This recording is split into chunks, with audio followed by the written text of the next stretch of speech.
primeiro domingo de março de 2001, há 15 anos atrás, nós estávamos reunidos pela primeira vez como comunidade presbiteriana Chácara Primavera.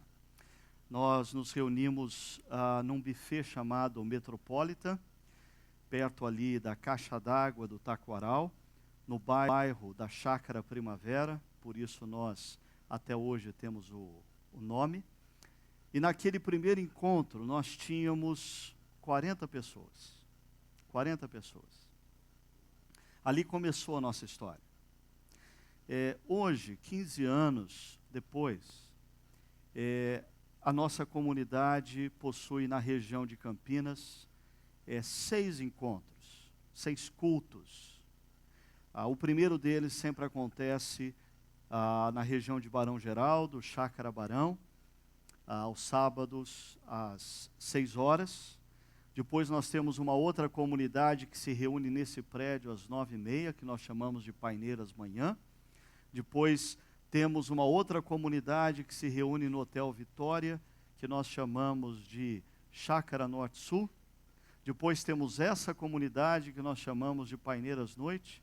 E ainda temos uma outra comunidade que ainda não começou a sua reunião, daqui meia hora vai começar, no Hotel Vitória, que nós chamamos de Chácara Cambuí. Mas nós também temos uma 6ª comunidade, que nesse exato momento está reunida num hotel em Limeira, e está participando desse encontro conosco. Eles tiveram um momento de música presencial com seus músicos, e nesse exato instante eles estão participando conosco da mesma palavra, da mesma pregação. Quando nós somamos a participação de todas essas pessoas num final de semana, a nossa comunidade reúne em torno aí de 1.300 a 1.500 pessoas todo final de semana. E nós começamos com 40. Mas tem também aqueles que nos acompanham pela internet, gente que se encontra no Japão, na China, na Itália, na Irlanda, no Canadá, nos Estados Unidos, na Costa Rica, em tantos outros lugares espalhados pelo mundo. E todo final de semana esse grupo contabiliza cerca de 400 a 500 pessoas que nos acompanham pela internet. Então, somados os encontros presenciais com os nossos amigos e amigas que nos acompanham pela internet, todo final de semana essa comunidade está falando ao coração e à mente de cerca de 2.000 pessoas. 2.000 pessoas. Mas quando nós começamos, nós éramos apenas 40 pessoas. E 3 anos depois do nosso primeiro encontro, em março de 2004, a nossa comunidade tomou uma decisão. A decisão de não ser uma comunidade para si mesma, mas ser uma comunidade preocupada na multiplicação de comunidades cristãs que tivessem como marcas, por um lado, o alto compromisso com a centralidade da graça de Deus, do Evangelho do Reino de Deus. Nós queríamos comunidades que todo domingo enfatizassem o amor de Deus pelas pessoas e como esse amor tem o poder de nos transformar através da obra que Jesus Cristo fez naquela cruz. Mas essas comunidades precisavam ter uma segunda marca, a conexão com a cultura, a contextualização, a relevância, para que essas comunidades falassem de uma forma acerca do Evangelho, que todo homem e mulher do nosso contexto pudessem entender qual é a proposta de Deus para suas vidas. E assim, em março de 2004, nós reunimos 40 pessoas. E naquela época nós não chegávamos a 200 pessoas. Mas nós reunimos 40 pessoas.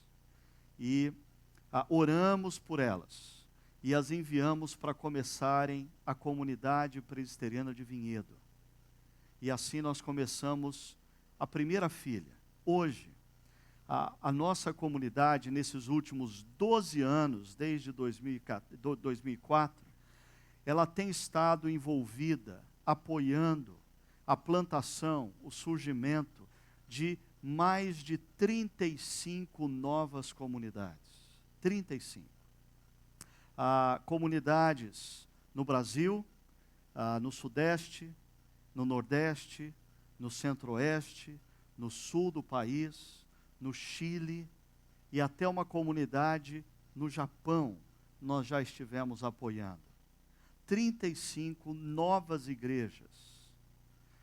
E tudo começou quando nós tínhamos 40 pessoas. A nossa história tem me ensinado, ao longo do tempo, algumas coisas. Primeiro, Deus nos surpreende. Se eu dissesse para vocês que aquele grupo que começou a Chácara Primavera tinha como sonho ser uma igreja que alcançasse todo final de semana cerca de 2.000 pessoas na sua região, ser uma igreja que viesse a apoiar o surgimento de 35 novas igrejas, eu estaria mentindo para vocês. O que nós pensávamos naquela época era que se Deus nos desse uma comunidade, assim com 100, 120 pessoas, uma comunidade bem gostosinha, assim, onde todo mundo se conhecesse, onde a gente tivesse bastante tempo para fazer churrasco juntos, para todo aniversário a gente conseguisse se reunir, cantar parabéns, comer bolo juntos, ver os nossos filhos crescerem. Se Deus nos desse uma comunidade de 100, 120 pessoas, a gente já acharia o máximo. Não estava nos nossos planos ser o que nós somos, mas estava nos planos de Deus. E uma coisa que eu aprendi também nesses anos, é que nós precisamos perceber que a igreja não tem que ser do jeito que a gente quer, nem do jeito que a gente gosta. A igreja tem que ser do jeito que Deus quer, tem que ser do jeito que Deus gosta. A gente tem que aprender a se submeter aos planos de Deus e confiar nos caminhos dele. Deus foi nos surpreendendo, Deus foi nos levando. Eu disse há alguns anos atrás que a Chácara Primavera, eu não a vejo como um transatlântico, com motores potentes, que nós podemos direcionar para o lado que a gente quiser, e ligar os motores, e tudo depende da nossa força, dos nossos recursos. Não. Eu vejo a Chácara Primavera, mesmo com esse volume de pessoas, como um veleiro. Nesses 15 anos a gente aprendeu a perceber para onde o vento está soprando e a nos render ao que Deus está fazendo. E assim a gente chegou até aqui.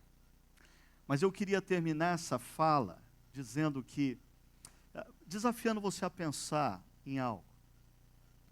Quando nós começamos com 40 pessoas, era muito difícil.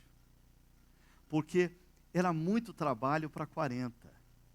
Em 40 nós tínhamos que dividir o trabalho de arrumar o salão, de preparar o som, de cuidar da mesa de som, de fazer as projeções, de fazer a liturgia, de cuidar das crianças, de cuidar dos adolescentes. Nós só tínhamos 40 pessoas. Mas eu percebo, olhando para trás, que Deus nos deu 40 pessoas que realmente decidiram colocar suas vidas nas mãos de Deus e se deixarem usar por Deus. E aí eu penso hoje, se há 15 anos atrás, 40 pessoas se colocaram nas mãos de Deus, dizendo: Deus, nos usa, e Deus fez o que fez, o que Deus pode fazer se 2.000 pessoas disserem: Senhor, usa as nossas vidas. Usa as nossas vidas. usa como o Senhor quiser. Eu sou muito grato a Deus por esses 15 anos. Esses 15 anos foi uma verdadeira escola para mim, pessoalmente. Nesses 15 anos eu aprendi a confiar muito mais em Deus e menos em mim. Muito mais no poder da palavra de Deus e menos no meu poder de persuasão na comunicação.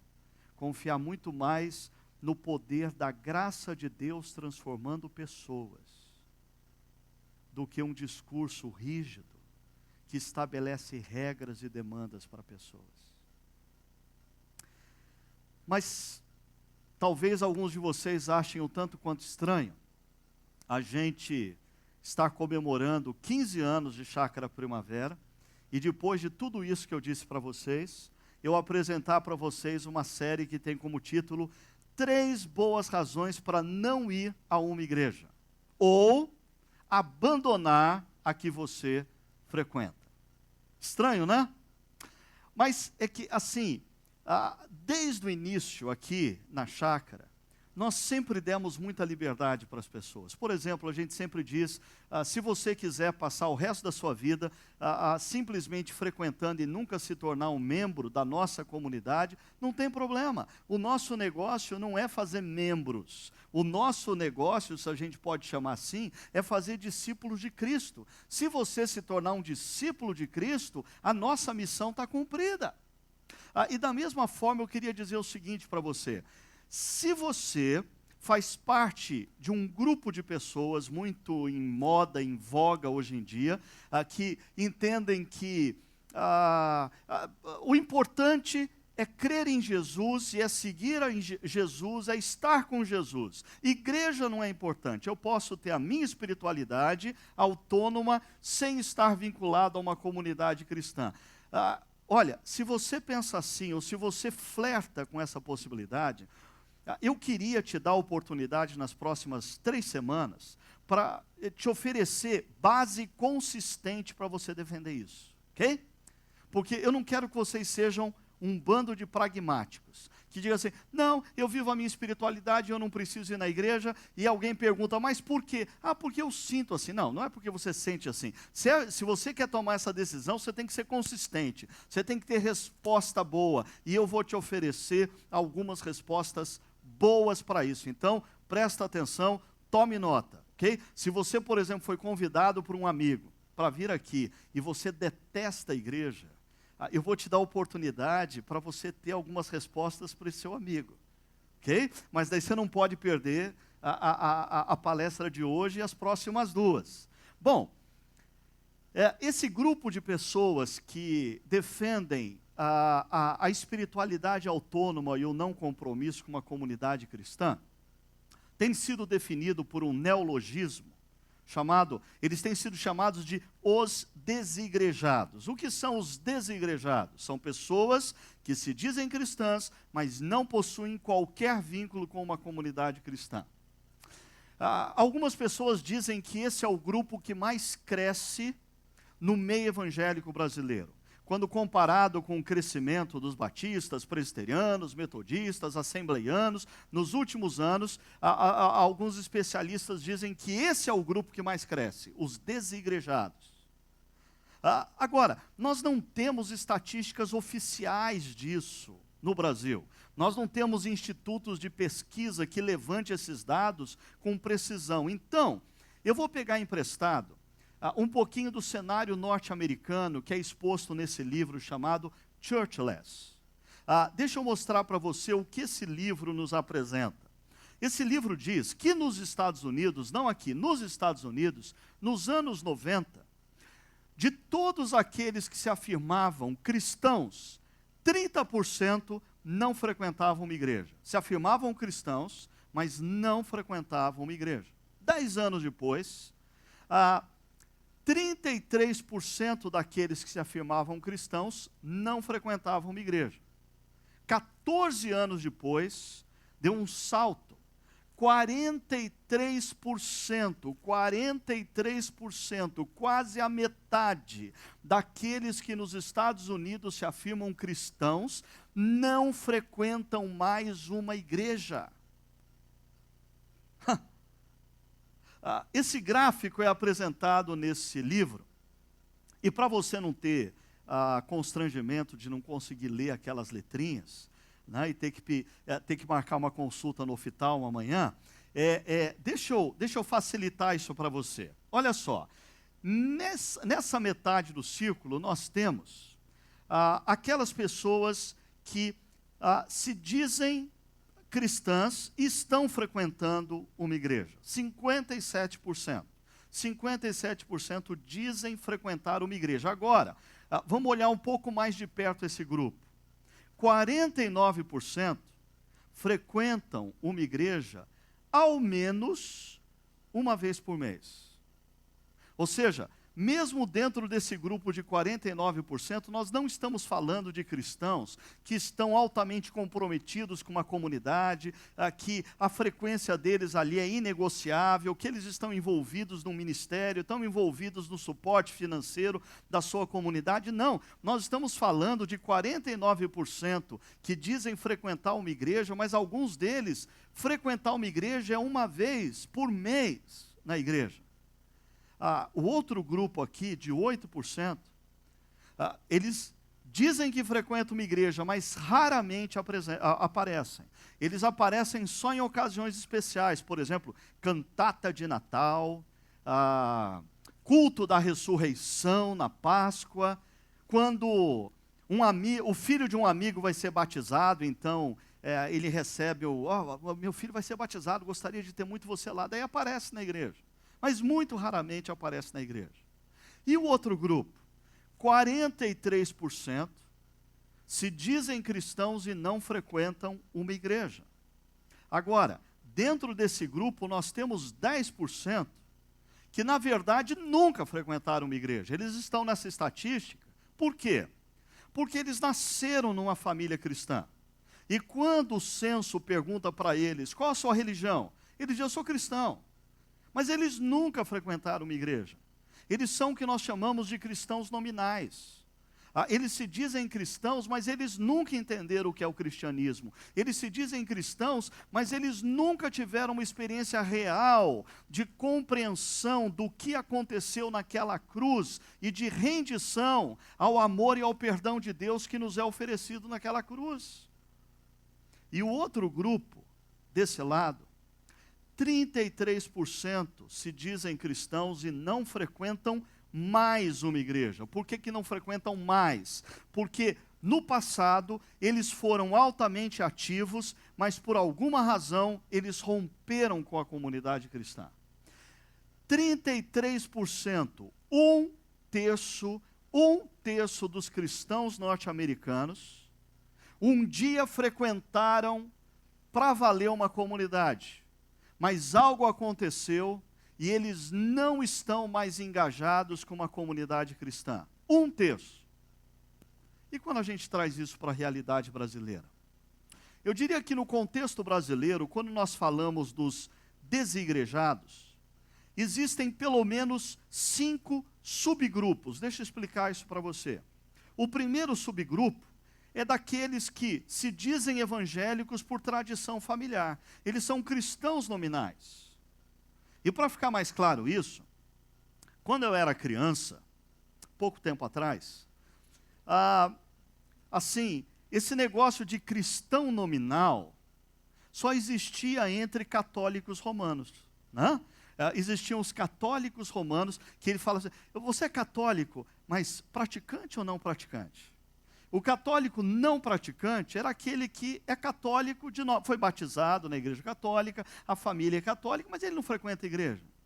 Mas quando eu era criança, isso só se aplicava aos católicos. Hoje em dia, nós temos também um número grande de evangélicos nominais. Você pergunta para eles, não, eu sou evangélico, mas não frequenta a igreja. Por que ele é evangélico? Porque a minha família é evangélica, foi batizado numa igreja evangélica, mas ele não tem mais laço nenhum. Ele nunca teve uma experiência com o evangelho para ser evangélico. Ainda, nós temos o grupo daqueles que se dizem evangélicos por causa de uma breve experiência.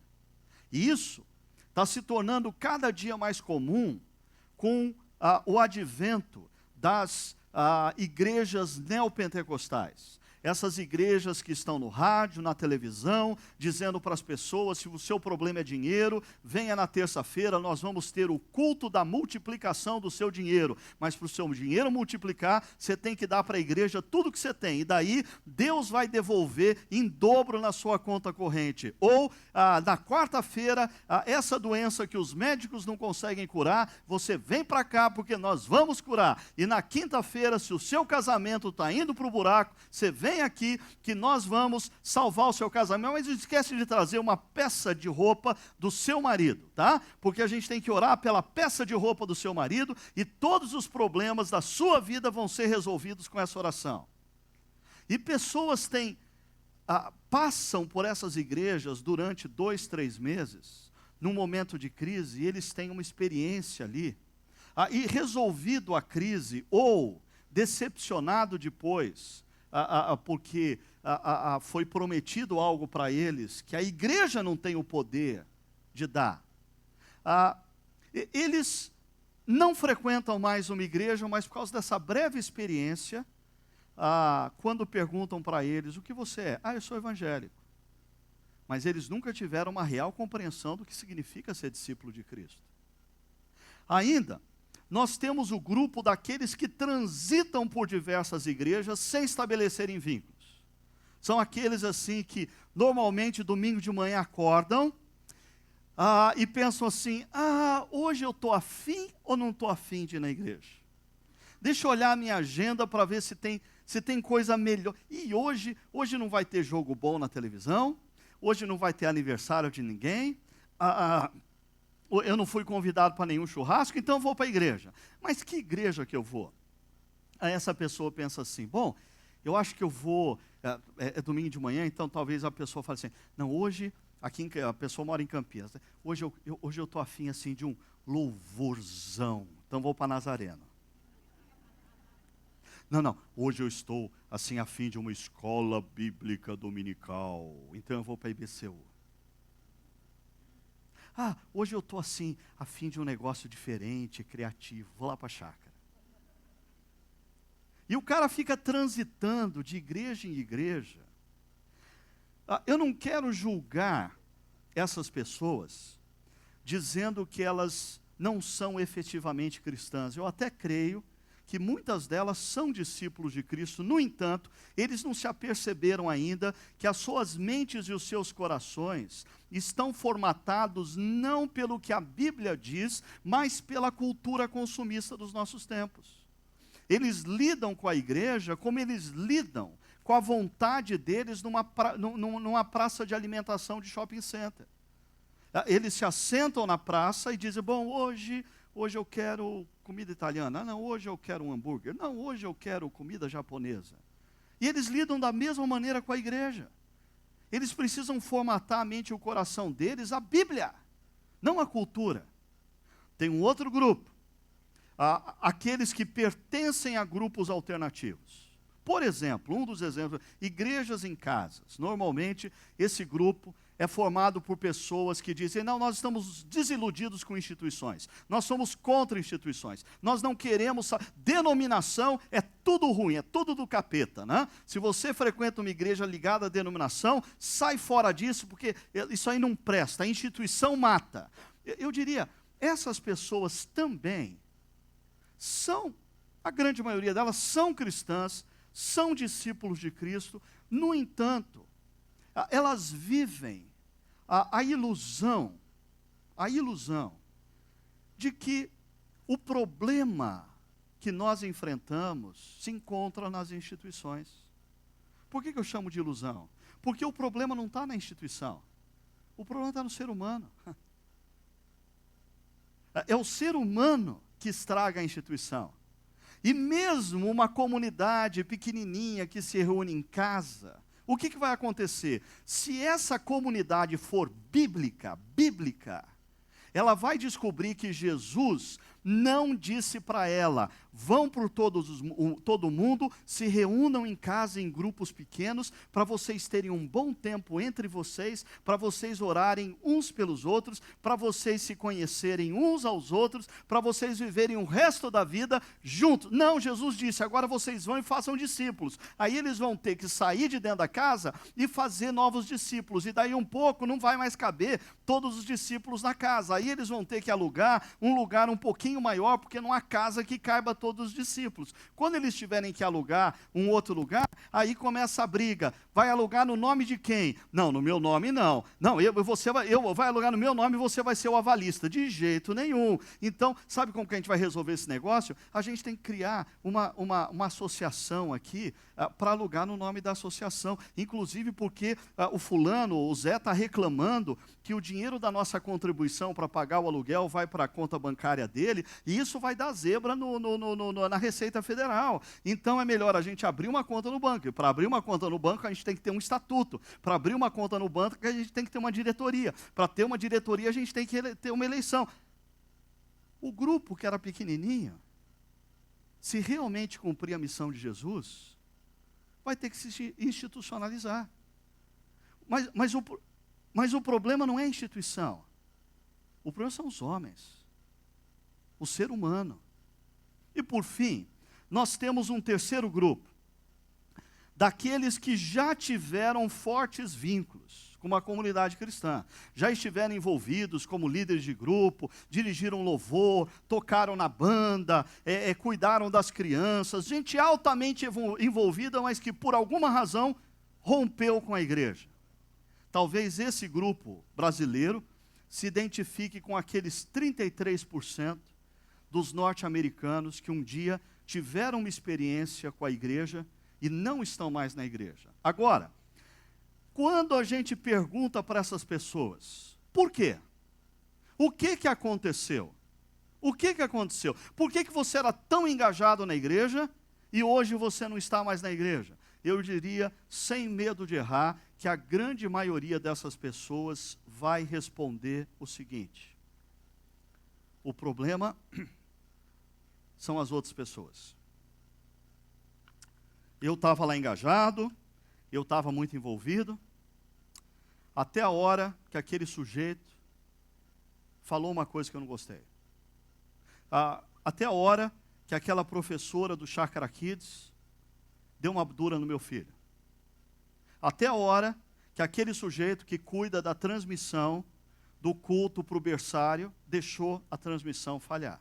Até a hora que aquele pastor tomou uma decisão que eu não gostei.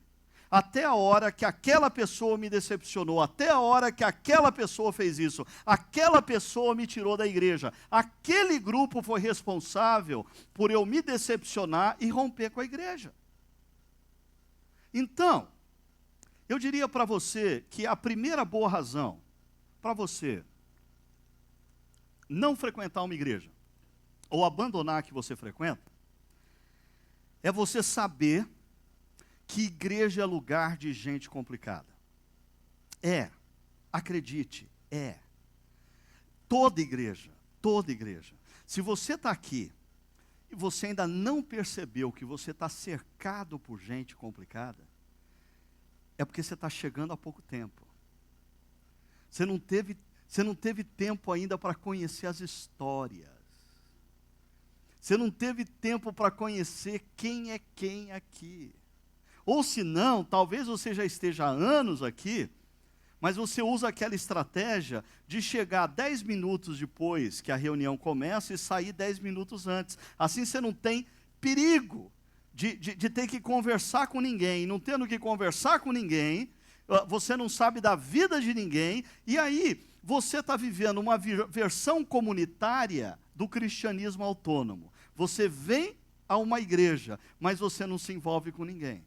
Mas eu quero dizer para você, igreja é sim lugar de gente complicada. Acredite, eu sou pastor há quase 30 anos. Eu não falo de teoria, eu falo de experiência prática, real. Igreja é lugar de gente complicada. Agora, Eu acho que isso nos leva a uma pergunta, que eu fiz para mim mesmo. Quem é responsável por isso? Porque se a igreja é lugar de gente complicada, de quem é a culpa? Quem é a culpa?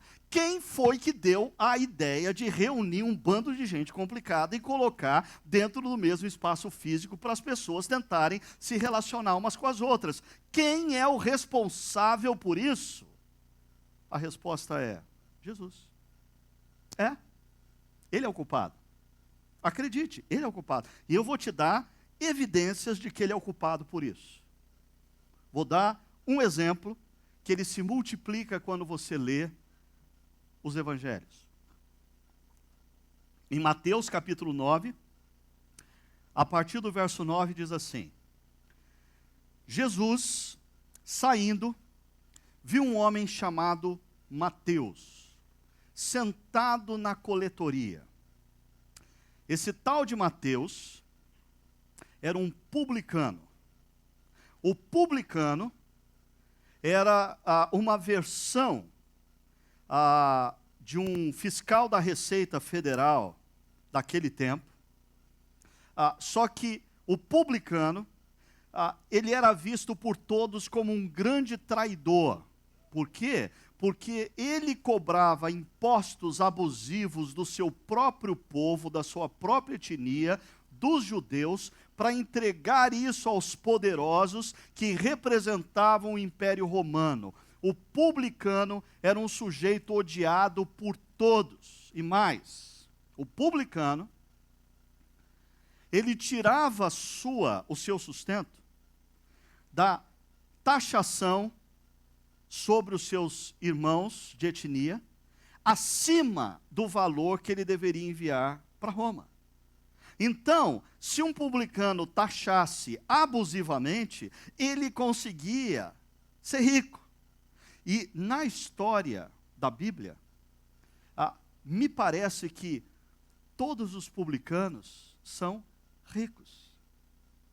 Então, eles são indivíduos odiados, indivíduos que ninguém curte no Facebook, que ninguém quer ter selfie com eles, são indivíduos rotulados de corruptos, são indivíduos rotulados de ladrões, e todo mundo os odeia porque o dinheiro deles foi construído através do pagamento de impostos do povo.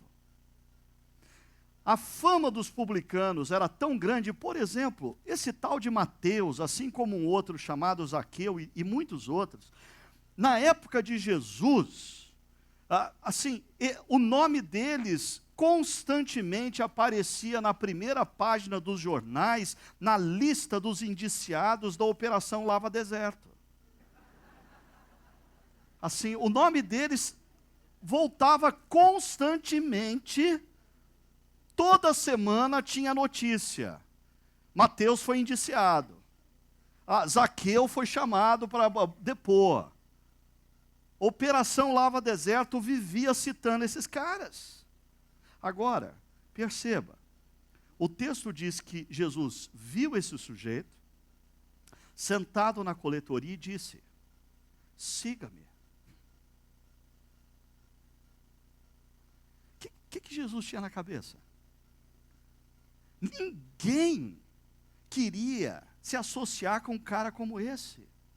E Jesus chama para o grupo dele esse cara. Eu fico imaginando os outros discípulos dizendo: não, Jesus só apontou, não foi para ele que o senhor apontou para o cara que está atrás dele, né, Jesus? Jesus, peraí, vem aqui, Jesus, vamos conversar um pouquinho. Jesus, o senhor sabe quem é esse cara? Você sabe o que o povo diz desse cara? Jesus, o que o senhor pretende fazer? E diz o texto que Mateus levantou-se e o seguiu. E aí, o verso 10 diz: estando Jesus em casa, e aqui tem um dado interessante. Eu diria que a maioria das pessoas que frequentam a igreja nunca perceberam que Jesus tinha casa. Você já tinha notado isso? Eu garanto, a maioria de vocês tem a mesma concepção que eu tinha. de que Jesus era assim uma espécie de andarilho. Né? Ele entrava nas cidades durante o dia, fazia uns discursinhos aqui, curava uns aqui e acolá, expulsava uns demônios. Depois, quando o sol se punha, ele saía da cidade, ele dormia no meio das pedras, dormia com seus discípulos debaixo de árvore, tendo o céu como teto. Mateus diz que Jesus tinha uma casa em Cafarnaum. E ainda, ele chama para dentro da sua casa e oferece um lanchinho, um happy hour, os seus discípulos, mas olha a última linha, muitos publicanos e pecadores. Peraí, Jesus, se eu fosse um dos discípulos de Jesus, eu diria, ok, Jesus, o senhor foi precipitado ao chamar Mateus, agora vamos dar um jeito nisso. Já que o senhor chamou Mateus, vamos ver se a gente chama uns 50 bonzinhos, uns 50 acima da média, para dar uma diluída nesse negócio, porque a fama de Mateus aqui vai dar trabalho para a gente, Jesus. Mas Jesus não se contenta em chamar Mateus e recebe na casa dele um bando de Mateus, os amigos de Mateus. E esse é o problema da igreja. Jesus constantemente chama gente complicada para ficar perto dele, e gente complicada tem amigos complicados. E aí eles convidam os amigos dele para vir, e vira um bando de complicado. E a gente quer que a igreja dê certo. Não tem como dar certo. Só pela graça. A prova de que a igreja não é uma instituição humana é essa. Como que um bando de gente complicada pode dar certo, pode fazer coisas juntos, pode acontecer. Agora o texto continua, vendo isso, os fariseus perguntaram aos discípulos dele, de Jesus. Os fariseus eram os caras que se consideravam o suprassumo da justiça e da bondade. Eles não se misturavam. Um fariseu jamais tiraria um selfie com um publicano, de jeito nenhum. Um fariseu nunca chegaria perto desse bando de pecadores. O problema do fariseu é que ele tinha uma percepção errada dele mesmo. O problema do fariseu não é que ele era realmente bom e os demais homens e mulheres eram ruins abaixo da média. O problema do fariseu é que ele não tinha uma autoimagem apropriada. Ele tinha uma visão de si mesmo equivocada. E isso fazia com que ele fosse duro no julgamento com os outros. Isso fazia com que ele olhasse para as outras pessoas e rotulasse constantemente as outras pessoas como complicadas. E aí, eles eram sabotadores, porque eles não chegavam para Jesus e diziam assim, Jesus, eu discordo do senhor. Jesus, que negócio é esse do senhor chamar Mateus para o seu grupo? Jesus, que negócio é esse do senhor sentar à mesa com publicanos e pecadores? Não. Os fariseus são especialistas em sabotar liderança. E como que eles fazem? Eles vão pelas bordas, eles vão pelos cantos. Os fariseus, por eles não irem direto, eles vão pelos cantos assim, e eles cochicham no ouvido das pessoas. Você ficou sabendo do que aconteceu na igreja? Você ouviu acerca da última decisão que a liderança da igreja tomou?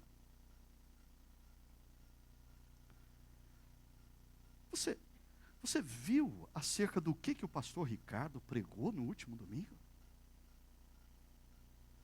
Eles vão sabotando com perguntas, sabotando pelas beiradas.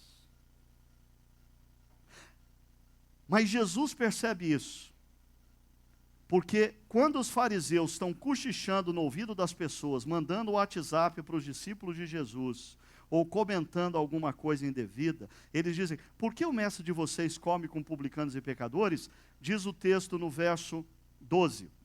Ouvindo isso, Jesus disse, não são os que têm saúde que precisam de médico, mas sim os doentes. Ou melhor, são aqueles que são doentes e têm consciência de que estão doentes. Porque o problema aqui é que os fariseus são tão doentes quanto os publicanos. A diferença é que o publicano reconhece que está doente e que precisa do amor de Deus. O fariseu não consegue perceber que está doente. Prova disso é que em Mateus você tem aquela parábola que Jesus conta que o publicano e o fariseu chegaram para orar. O publicano chegou e orou da seguinte maneira, de cabeça baixa, encolhidinho: Senhor, tem misericórdia de mim. Senhor, tem misericórdia de mim. Eu tenho muitos erros para o Senhor me amar. Eu tenho muitas limitações para o Senhor me aceitar. No mesmo momento, chega o fariseu e ora: Senhor nosso Deus, louvado seja o teu santo nome por ter criado uma criatura como eu. Olha para mim, Senhor, veja a minha retidão. Casado com a mesma mulher há 40 anos, Senhor. Está difícil, mas 40 anos. Eu não sou como esse pecador que trocou a esposa a cada 10 anos. E já está na 4ª. Por sinal, Deus, manda um raio na cabeça dele, porque não é justo eu aguentar a mesma mulher há 40 anos e ele trocar a cada 10. Mas essa é a lógica do fariseu. Ele quer que Deus mande um raio na cabeça do outro, porque no fundo, ele se acha desfavorecido por estar tentando se conter, mas no fundo ele queria ser como o outro.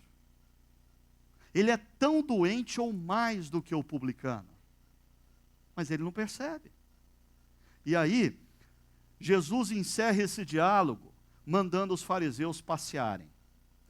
Está lá no texto. Ó. É que assim, Jesus era mais educado que a gente. Ele diz: vão aprender, é sinônimo de vai passear. Vai passear, né? E vai aprender o que significa isso. Desejo misericórdia, não sacrifícios. Uma citação do profeta Oséias, capítulo 6, verso 6. O que Deus quer é misericórdia e não rituais. O que Deus quer é homens e mulheres que aprendam a ser misericordiosos porque foram alvo da misericórdia. Deus não quer homens e mulheres que aprendem a fazer rituais. Pois eu não vim chamar justos, mas pecadores. Deixa eu colocar uma vírgula nessa afirmação. Igreja, lugar de gente complicada. Primeiro dizendo, eu não tenho como contra-argumentar com você. Igreja é lugar de gente complicada, ok? Então, não vou negar isso, não vou tentar destruir essa afirmação. Só vou colocar uma vírgula ali e algumas frases dizendo, sim, igreja é lugar de gente complicada, mas alvo do olhar amoroso de Jesus. Porque quando a gente lê o texto no verso 9, diz, saindo, Jesus viu um homem. Jesus viu um homem. Tem uma tela do grande mestre Caravaggio, a tela chama O Chamado de Mateus, e que retrata esse momento. Devido à projeção, você não consegue perceber os detalhes da tela, mas para quem está olhando para a tela, do seu lado direito você tem Jesus, no fundo você quase não enxerga a fisionomia de Jesus, só enxerga parte da sua face iluminada e o seu dedo apontando para um homem. Ele está chamando esse homem. E Mateus, possivelmente, é o homem que está sentado do lado esquerdo da tela, com a cabeça baixa.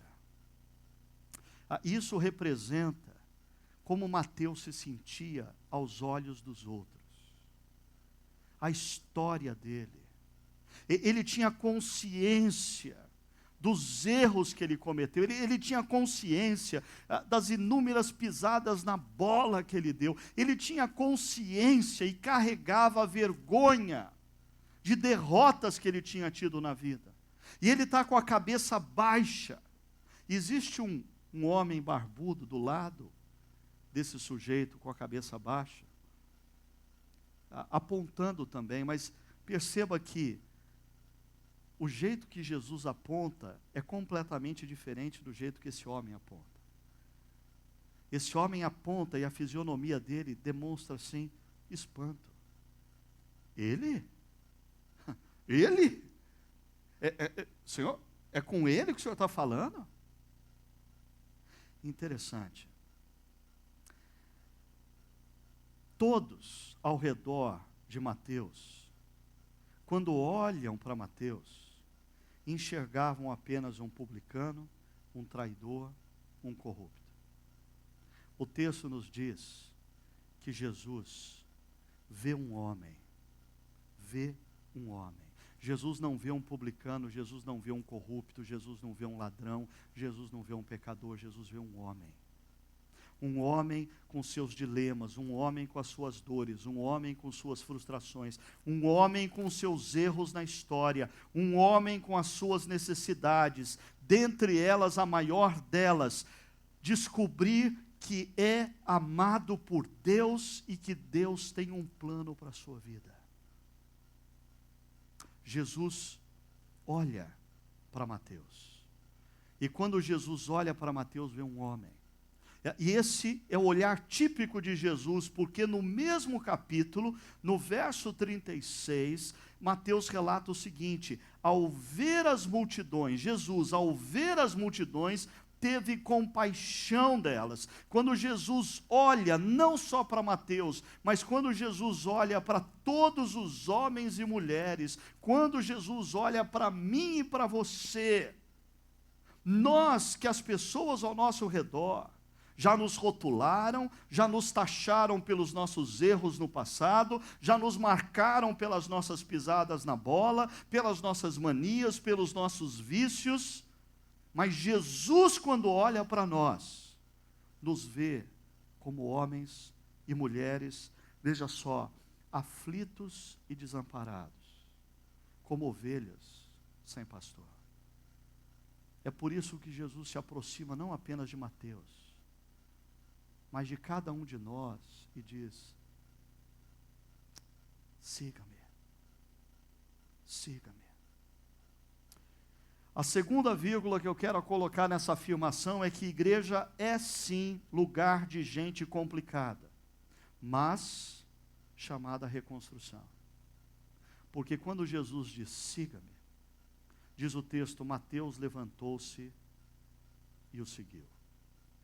A primeira coisa que sempre me surpreende nessa passagem é essa voz de autoridade de Jesus. Porque imagina a cena, Mateus, fiscal do imposto de renda em Cafarnaum. Mateus tem uma vida econômica estruturada em torno daquele negócio. Mateus tem uma rede de amigos em torno da sua profissão. Mateus tem toda a sua vida dedicada com cursos, especializações, mestrados, doutorados, pós-doc para fazer aquilo. Ele tem trabalhado a vida inteira para ser aquilo. Aí de repente Jesus entra na sala dele, olha para ele e diz: siga-me. Como você pode explicar o fato de que Mateus simplesmente se levanta e segue? Senão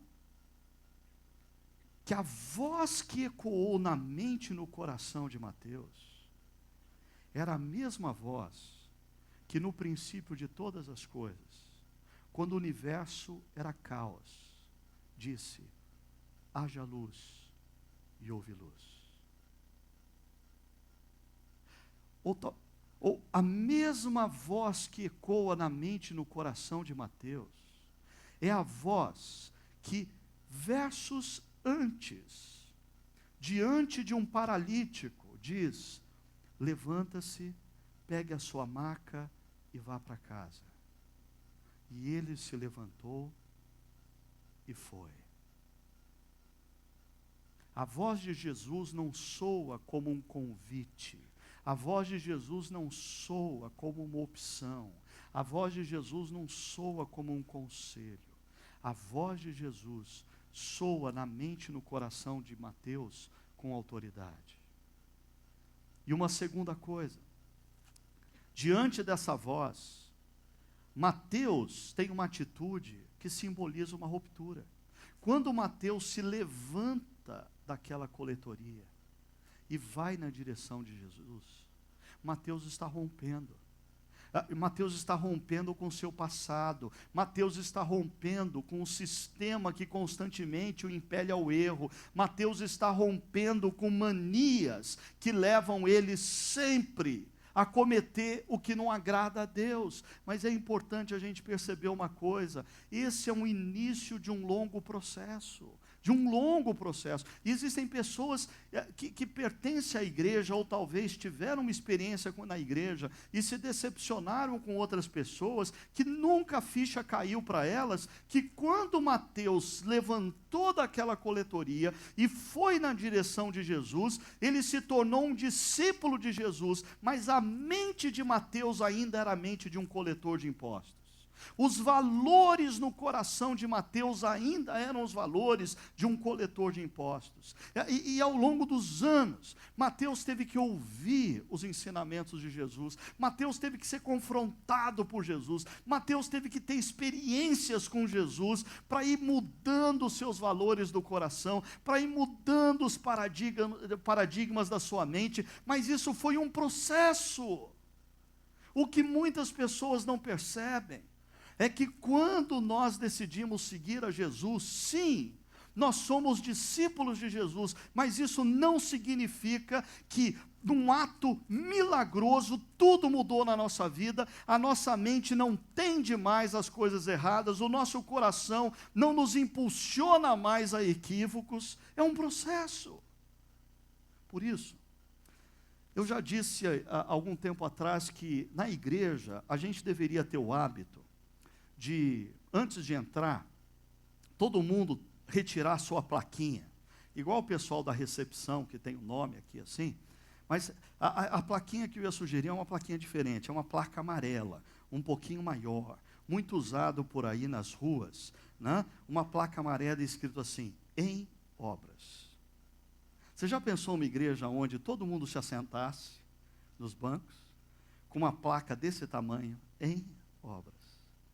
Aí você vira para a pessoa que está do seu lado, e você pergunta o nome dela, e você escuta a história dela, mas você tem que lembrar de uma coisa: ele está em obras.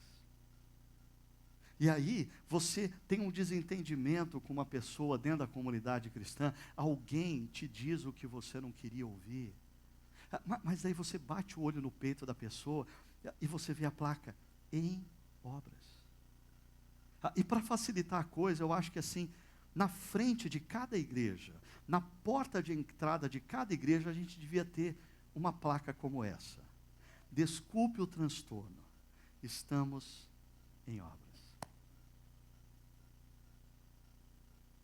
Mas a gente se esquece disso. E aí a gente tem uma expectativa acerca da igreja que nem Deus tem. Que nem Deus tem. Eu sou discípulo de Cristo, porque um dia eu deixei o que eu estava fazendo e decidi seguir a Jesus. Mas eu estou em processo. Existem coisas na minha vida que ainda tem que mudar. E ao longo desse processo eu vou cometer erros. E eu vou decepcionar um ou outro de vocês. E se vocês não olharem para mim como alguém que está em obras, isso vai ser pesado demais para mim. Como está sendo pesado demais para você, talvez diante de outros. Nós precisamos nos lembrar que nós somos homens e mulheres em obras.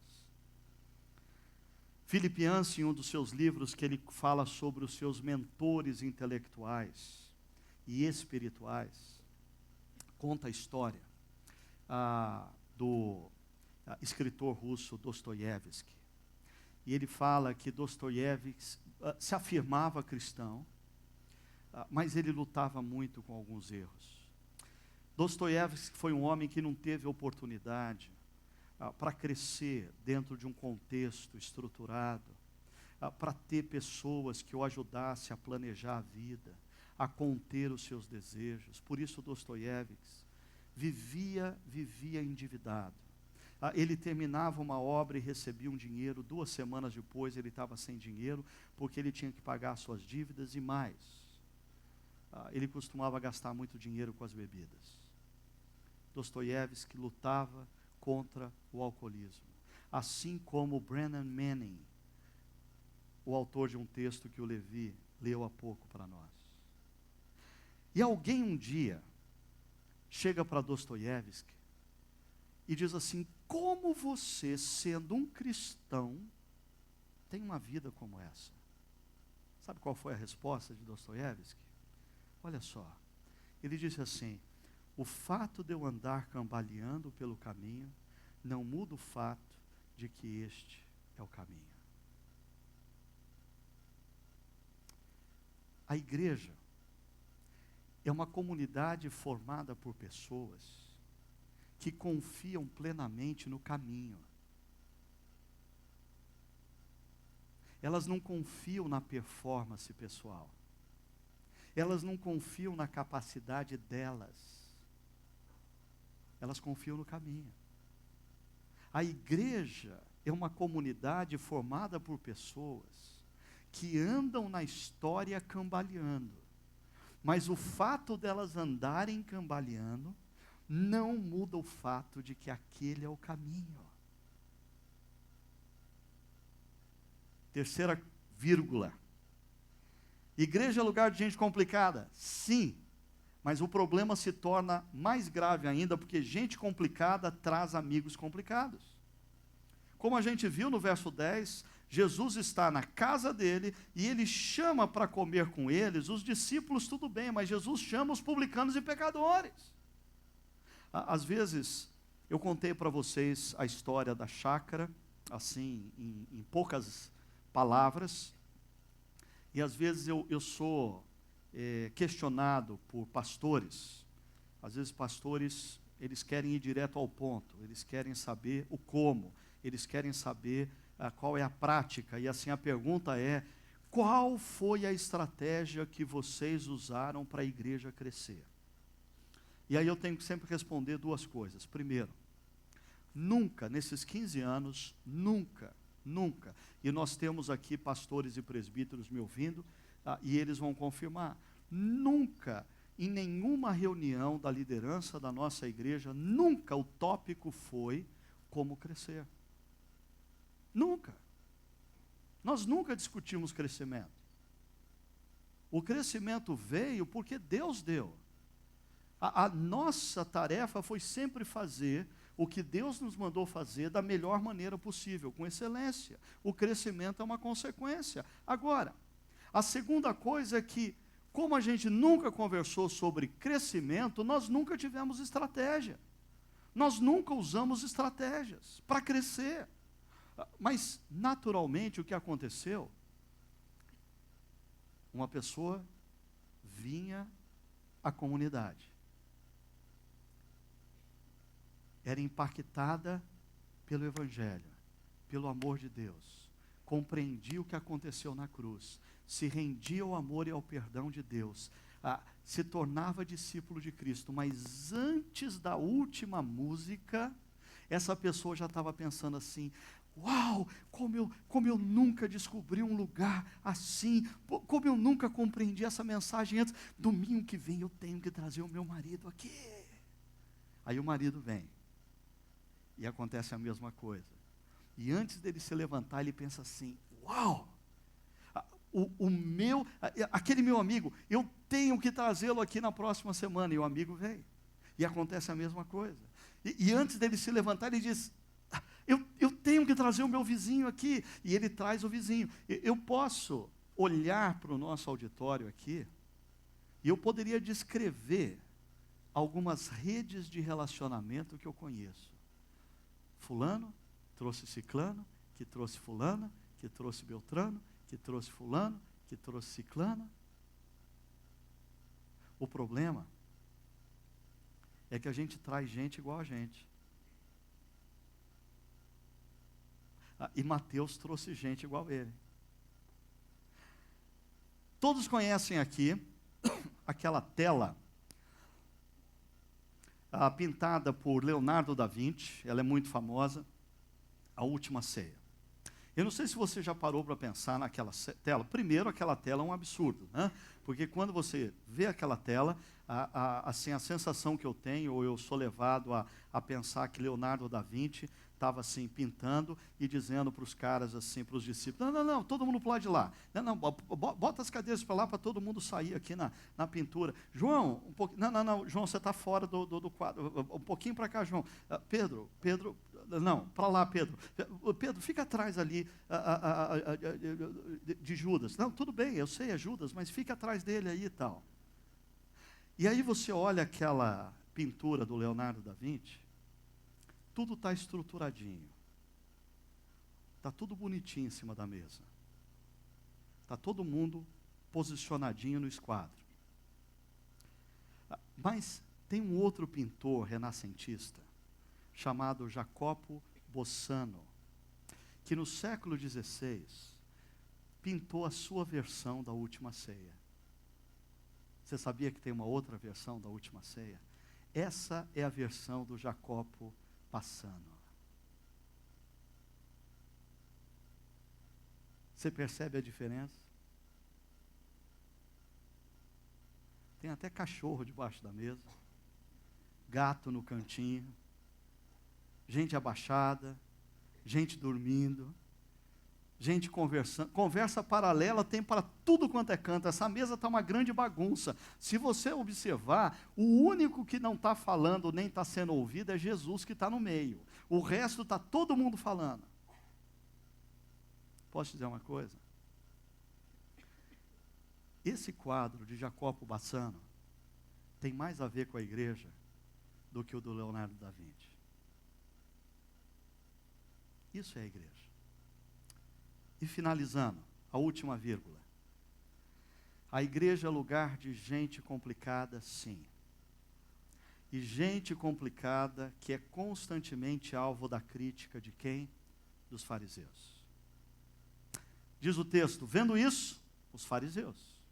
Aqueles que se acham acima da média, aqueles que se acham bons demais para estarem na mesa com Jesus e os discípulos e os publicanos e os pecadores, aqueles que se acham espirituais demais para andar com uma comunidade cristã, aqueles que se acham bons demais para precisarem do amor de Deus.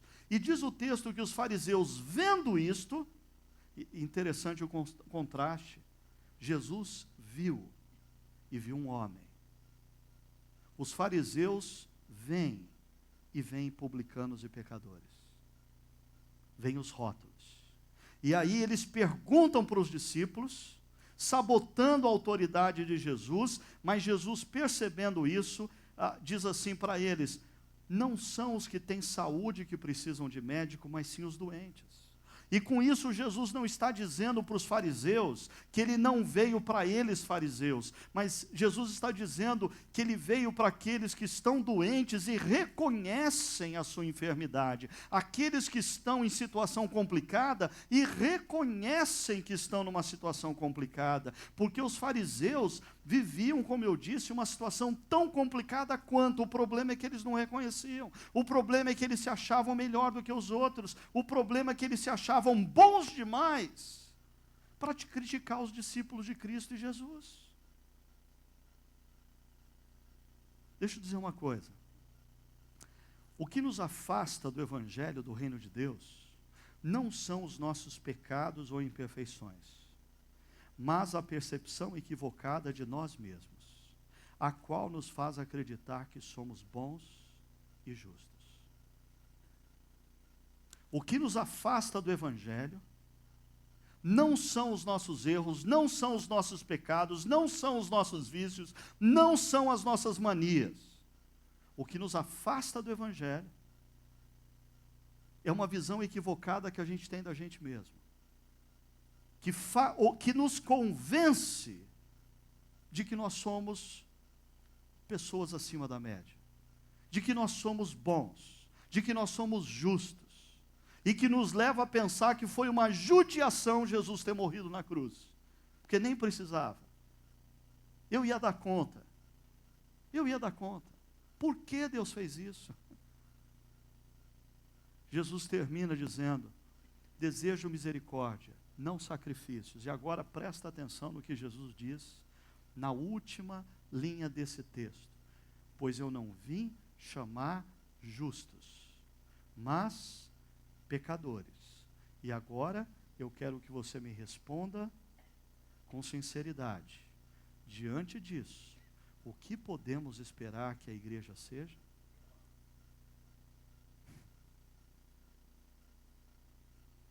A igreja é lugar de gente complicada?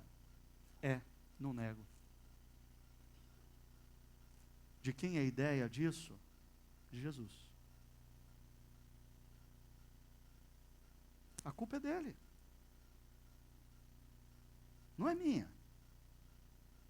É ele que começou com essa mania de chamar para a mesa gente como Mateus. É ele que insistiu nessa mania, chamando outros para estarem na mesa. E chegou no século 21, chamou gente como eu e você para estar em torno da mesa dele. É por isso que as pessoas olham para a igreja e dizem, gente complicada. De quem é a culpa? De Jesus. A igreja é sim um lugar de pessoas complicadas, mas que, impactadas pela descoberta do amor e do interesse de Deus por suas vidas, são movidas a trazerem para perto seus amigos, tão ou mais complicados do que elas. Philip Yancey, autor de um dos livros que a gente está recomendando para vocês, diz: a igreja é um farol de graça ao resto do mundo, não uma fortaleza de legalismo. Infelizmente, existem pessoas que acham que Deus os chamou para serem os sentinelas da justiça na vida dos outros. E essas pessoas se transformam, ou transformam a igreja, num reduto, numa fortaleza, num castelo de legalismo. Quando a igreja deveria ser um farol de graça. Para que todos aqueles como eu e você, que erraram e que erram na vida, percebessem o olhar amoroso de Jesus sobre eles e ouvissem, através da igreja, a voz de Jesus dizendo: vem, segue-me. Eu, Jesus? Eu? O senhor tem certeza? Eu? Sim, você. Eu te quero. Eu te quero. Diante disso, eu queria concluir com um momento de refletir e praticar muito simples. E depois eu vou ler uma citação e a gente termina.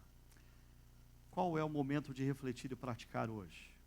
Diante de tudo que eu disse, você tem duas opções. Primeira opção: considerar-se bom demais para juntar-se a uma comunidade cristã. Só que tem um problema. Se você se considera bom demais para se juntar a uma comunidade cristã, à luz do texto que nós estudamos, você está com que grupo? Você pertence a que grupo? Não brigue comigo, não fique bravo comigo. Mais uma vez, fique com Jesus. Fique com Jesus. A sua briga não é com a igreja. A sua briga é com Jesus. Mas você tem uma outra opção, ao invés de brigar com Jesus. Reconhecer-se como um dos complicados, mas ouvir a boa notícia de que os olhos de Jesus estão em você e Ele tem profundo interesse em sua vida. Ele pode transformar a sua vida. E essa transformação pode ter início hoje, quando você disser: eu quero, Jesus, o teu amor. Eu estou surpreso de o Senhor amar alguém como eu. Senhor, eu estou surpreso do Senhor insistir em me chamar. E eu quero ser teu discípulo. Agora, se você está aqui e casualmente você é parte desse grupo dos decepcionados com a igreja e, consequentemente, vive um estilo de desigrejado, eu queria só terminar com a citação de C.S. Lewis, num livro dele, Carta de um Diabo ao Seu Aprendiz. Essa história é muito interessante. Esse livro você não precisa nem comprar. Existem inúmeras versões dele já na internet para você ler. É muito divertido, porque C.S. Lewis ele conta a história de um diabão que era um diabão com mestrado em tentação humana, doutorado em tirar a gente do caminho, pós-doc em afastar a gente da igreja. O cara era assim, expert, muito experiente, séculos de experiência. E ele é o mentor de um sobrinho, um diabinho que está começando na vida, está ralando assim, tem a sua primeira missão, cuidar de um cara, e ele está lá tentando de tudo quanto é jeito, ver como que mantém aquele cara longe de Deus, longe do evangelho, longe da igreja, e de repente, o diabinho, inexperiente, bobinho, escreve para o diabão, espertão, todo pós-doc, dizendo, aconteceu uma tragédia. O cara que eu fui delegado a cuidar, o cara se converteu, o cara entrou numa igreja. E aí, o tio dele diz assim: é com pesar que recebo a notícia de que seu paciente converteu-se ao cristianismo. Temos que tentar aproveitar a situação ao máximo. Não há motivo para desespero. Centenas de adultos convertidos foram recuperados depois de uma breve temporada ao lado do inimigo e agora estão conosco no inferno. Quando ele, o seu paciente, se senta num banco e olha à sua volta, diabinho, esforce-se para alcançar a decepção ou o anticlímax que certamente o acometerá durante suas primeiras semanas da igreja. Como? O diabão responde: se o paciente souber que a mulher com chapéu ridículo é viciada em jogar bridge, ou que o homem com botas barulhentas é um sovina e um extorsionário, sua tarefa ficará muito mais fácil. Em outras palavras, faça com que a pessoa olhe para quem está ao redor e se decepcione com a vida deles. Ele termina dizendo: tudo o que você terá que fazer é nunca deixá-lo fazer a si mesmo a seguinte pergunta: se eu, sendo o que sou, me considero em algum nível um cristão, por que os defeitos das pessoas sentadas no banco ao lado seriam prova de que a religião delas é pura convenção e hipocrisia?